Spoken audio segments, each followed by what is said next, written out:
Hello, আসসালামু আলাইকুম viewers. Sajjad 2.0 কোয়েল খামারের পক্ষ থেকে স্বাগতম। অবশ্যই চ্যানেলটি সাবস্ক্রাইব করে দিবেন। আজকে দেখাচ্ছি আমার কোয়েল পাখির কিছু পাখির ব্রুডিং শেষ হয়ে গেছে। প্রথমত আগের ভিডিওতেই বলছি আমি ভুল করে ফেলছি। পাখিগুলোর ডিমগুলো আগাপিছু ফুটাইতে দিয়ে কোনোগুলো বড় কোনোগুলো ছোট হয়ে গেছে। তো কিছু পাখির ব্রুডিং শেষ হয়ে গেছে। তো এখন এখান থেকে আমি হচ্ছে আর কি খামারের ভিতরে ট্রান্সফার করব। তো আপাতত একটা ছোট পরিসরে ঘর নেবেন।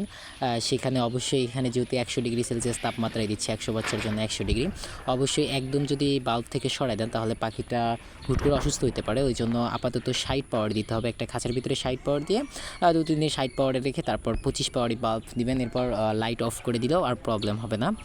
তো এখানে দেখতেই পাচ্ছেন আমি সরাইতাম না আজকে। তো কিছু ছোট বাচ্চা আজকে আবার ফুটছে। তো এইখানে আবার দিছি।